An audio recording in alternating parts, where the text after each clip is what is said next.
I'm Emalie Clothier, and this is my lacrosse story.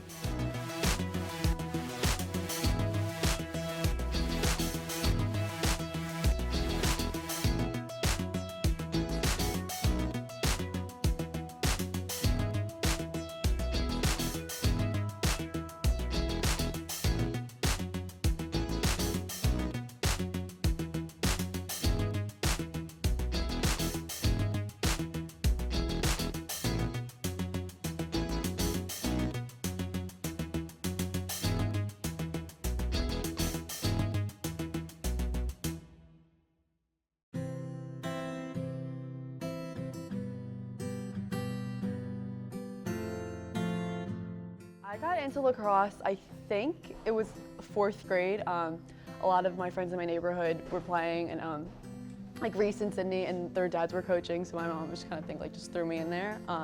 Also, my cousins were from Maryland, and I think they were trying to convince my dad to start playing, so I started playing, I think, in 4th grade, and really haven't stopped since.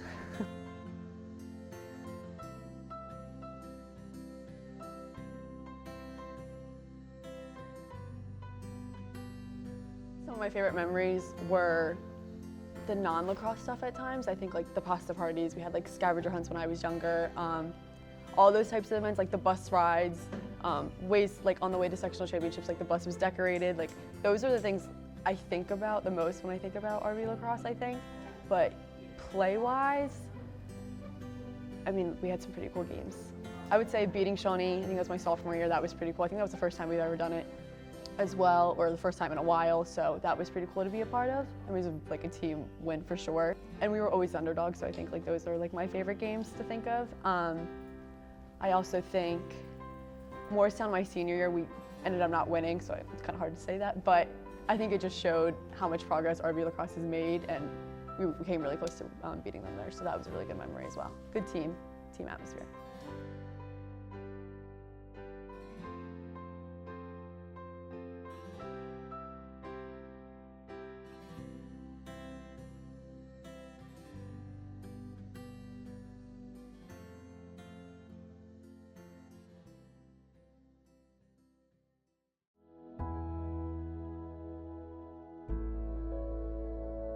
When I was younger, I was lucky enough playing for SJS. I had some Rutgers players coach me, so I always had like an insight, or like they always gave like a little taste of what Rutgers lacrosse was about. So it was always on my radar. I actually have like a notebook from like early high school, and it's like possible college options, and one of them is Rutgers, so it's like funny to look back and see that now. But when I was getting recruited, there was actually a coaching change, so I didn't know what the interest was going to be. And they were one of the only schools to reach out. I didn't really have like a ton of schools looking at me, but I knew I wanted to take my time with that decision, and I was so grateful that Rutgers was one of the ones that reached out. I think what it came down to was I felt like going to Rutgers, I was going to be a part of something that was bigger than myself. I really believed in what Melissa was creating at Rutgers, and I think it's really cool to be a part of kind of like starting and continuing that legacy that she did in her first years. And so it really came down to that at the end of the day. I really believed in what Rutgers was building there. Playing in South Jersey, we had some good competition. We were playing against some top recruits like every now and then, but I didn't know how I was going to scale up to the best of the best in Long Island and North Jersey and Maryland, and honestly all over the country. So I think I was lucky enough that I had coaches that prepared me mentally for how to go in, just kind of like an underdog mentality. I knew I was going to be obviously a freshman and didn't know where I was going to play out, so I think you just kind of had to prepare as much as you could on your own going into it, and then you don't know what you're into it until you're there. So I think it was just kind of giving all I got, and you have to be a sponge. Like, you have to absorb everything that upperclassmen, coaches, your teammates, like your fellow freshmen, like anything that they're trying to teach you or tell you, like you have to take it in and like really implement it in your game kind of quickly to adjust.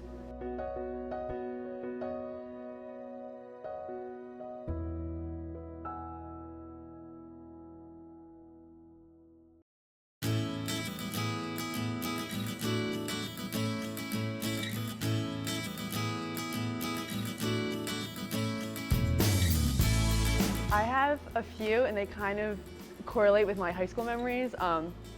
Funny enough, I think RV and Rutgers had that same mentality of being the underdog. Like, no one necessarily expected them to win, and at Rutgers, it was so cool. Like we got to beat Northwestern my freshman year, got to beat Maryland this past year, we got to beat Stony Brook my sophomore year. Like there's like at least like one signature win where we were the underdogs. I think there's like that inside Lacrosse like voting thing, like no one was voting for us to win.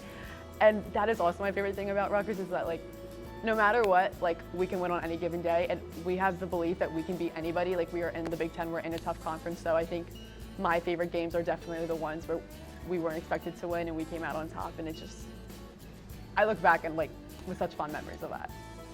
I think I just wanted to come in and be the best that I could be. And those first 3 games, I definitely like had the opportunity, I think, like, to get my feet wet into college lacrosse and what that was about. But I did know I wanted to come in and make an impact my freshman year, so I think that was the goal, the motivation for those first 3 games for sure. And I think I was lucky enough that my teammates wanted it for me as well, especially early on.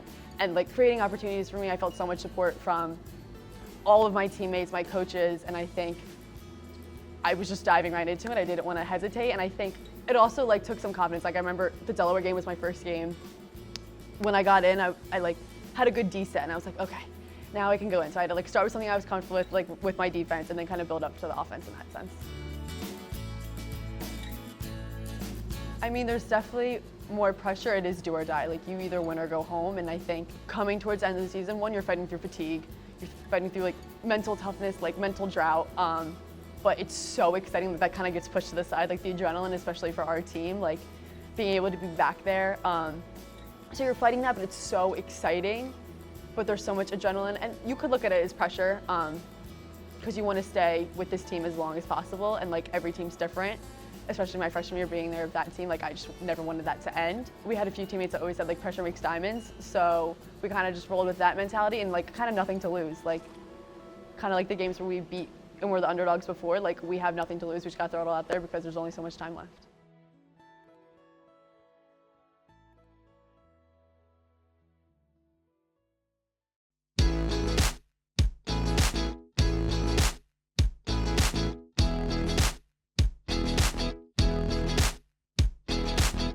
So when I was a freshman, TT was a 5th year, and I feel like she was someone who noticed me right away, and like definitely like I think I was like on the quieter side, and like in lacrosse, like she just like took me right under her wing. She gave me the Brick of the Week like early on, and that coming from her, a captain, a 5th year, someone who like I looked up to, like that was huge, and I feel like she was always rooting for me and like one of my biggest fans, so that was pretty cool to see. And then now having her as a coach is like, I feel like we kind of have that similar relationship where I always feel like she's rooting for me and like she's just gonna tell me how it is.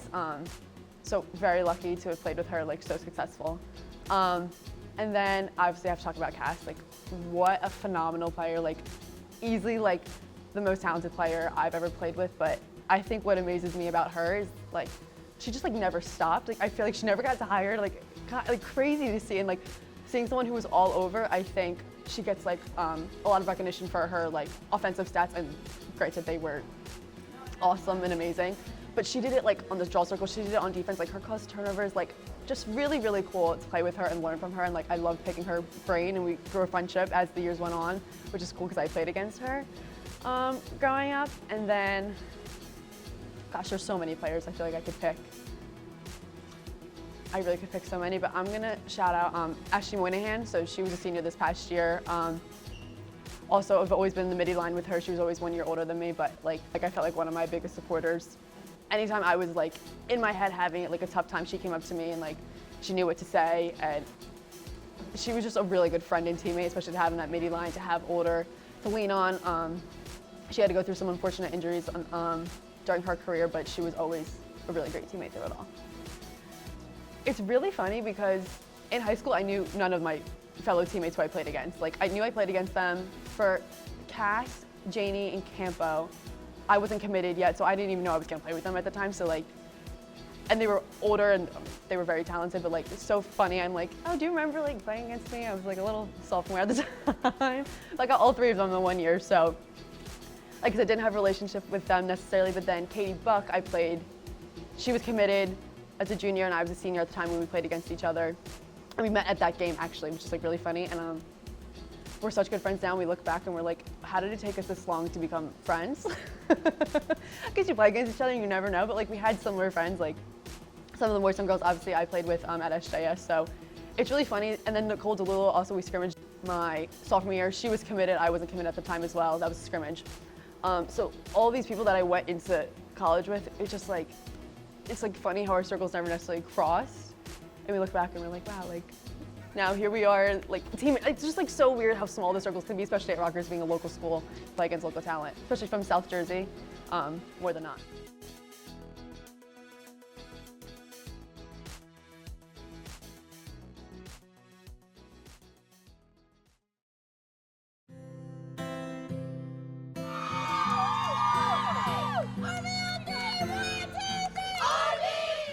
I'm on my way to get my degree in accounting, my bachelor's degree in accounting. So I think I'm gonna go on a public accounting route in a non-lacrosse way, but I'm still trying to find ways to implement lacrosse post-grad. But it has been my life from 4th grade to now, especially as I got older, it really became my life centered around lacrosse. The sport itself has taught me so many life lessons. Like I look back even from my freshman year to now, and like granted it's only been 3 years, but the sport has taught me so many different lessons, and I grow as a person each year, and I think that's the craziest thing, is that it's a sport, we're playing a game.